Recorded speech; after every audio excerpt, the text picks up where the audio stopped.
पूरा नाम बोलिए। સલમાન અહમદ કસમ. ઓકે, મુફ્તી મોહમ્મદ સલમાન. મુંબઈના છે તો અહીંયા કઈ કઈ આવે ને આખા ઇન્ડિયામાં જ આખા. એટલે જે ઇસ્લામિક સિદ્ધાંતોનું જે પ્રવચન કરવાનું હોય ઓહો એટલા. પ્રવચન વાળું. yes, ત્યાં જુનાગઢમાં પણ ભાષણ કર્યું. તકરીર પ્રવચનનો ધાર્મિક કાર્યક્રમ રાખેલ છે. अस्सलामुअलैकुम वरहमतुल्लाहि वबरकातुह। उम्मीद है कि आप तमामी हजरात खैर व आफियत से होंगे। आखिर जिस घड़ी का इंतजार था वो तमाम मुफ्ती सलमान अजहरी के चाहने वालों के लिए वो घड़ी आ चुकी है। जैसा कि अभी तक आपने तमाम वीडियो में ये सुना होगा कि जो मुंडासा से मुफ्ती सलमान अजहरी की जो कोर्ट में याचिका पर बात की गई थी, वहां से जो अहमदाबाद साबरमती जेल को मुफ्ती सलमान अजहरी को ट्रांसफर कर दिया गया था, वहां सुनवाई में यह हुआ था कि मुफ्ती सलमान अजहरी की 20 तारीख को सुनवाई की जाएगी।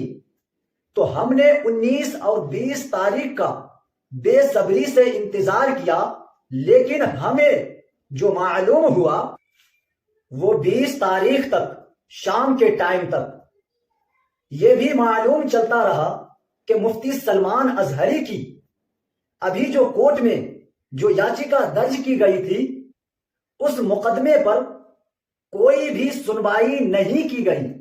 लेकिन वो तमाम न्यूज़ें, तमाम अपडेटें बिल्कुल फेक थी।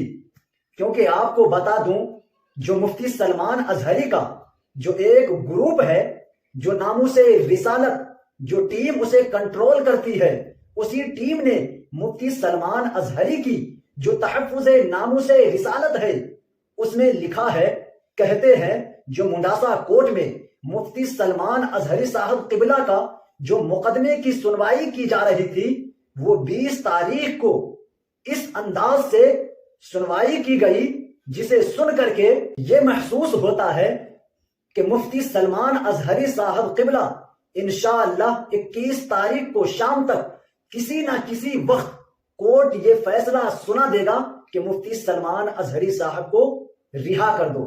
जी हाँ दोस्तों, ये बहुत खुशी की बात है। मैं वो क्लिप आपको दिखाता हूं जिसमें ये सब बातें हो रही है। इंशाअल्लाह ताला मुफ्ती सलमान अजहरी साहब क़िबला को 21 तारीख को इंशाअल्लाह कोर्ट ये फैसला सुना देगा कि मुफ्ती साहब क़िबला को रिहा कर दो। आइए हम ये वीडियो देखते हैं, वीडियो सुने। ચાલ આરોપી બોલાવી. અમે પરવાનગીથી સાહેબ એફઆઈઆર થઈ છે સાહેબ. હા, એ બંને કેસોમાં સાહેબ બેલ આઉટ. એ પછી દલીલો કરો ભાઈ. પૂરા નામ બોલીએ. સલમાન અહમદ કસમ. ઓકે, મુફ્તી મોહમ્મદ સલમાન. મુંબઈના છે તો અહીંયા કઈ કઈ આવે ને આખા ઇન્ડિયામાં જ આખા. એટલે જે ઇસ્લામિક સિદ્ધાંતોનું જે પ્રવચન કરવાનું હોય ઓહો એટલા. પ્રવચન વાળું. yes, આરોપીએ સાહેબ મોડાસામાં એક સભા રાખી અને ઉશ્કેરણીજનક ભડકાઉ ભાષણ આપી અને કોમી એકતા સાથે વૈમનસ્ય ઊભું થાય એવું વાતાવરણ ઊભું કરી અને કૃત્ય આચરેલ છે. અને આરોપી સામે હજુ સાહેબ એને એના પાછળ કોઈ કાવતરું છે કે કેમ, કોણ કોણ સંકળાયેલા છે અને એના જે આ કાવતરું હોય તો એના પાછળ કોણ સપોર્ટ કરે છે, એના ફંડ્સ ક્યાંથી આવે છે, આ બધી વિગત સાહેબ મેળવવાની બાકી છે. અને એ માટે એને ફિઝિકલ હાજરી જરૂરી છે. અને બીજા પણ ગુના સાહેબ અરજદાર આ જે પ્રોડક્શનમાં રજૂ થયેલ છે આરોપી સામે નોંધાયેલા છે.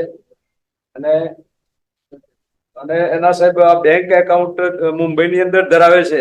તો આ બેંક એકાઉન્ટ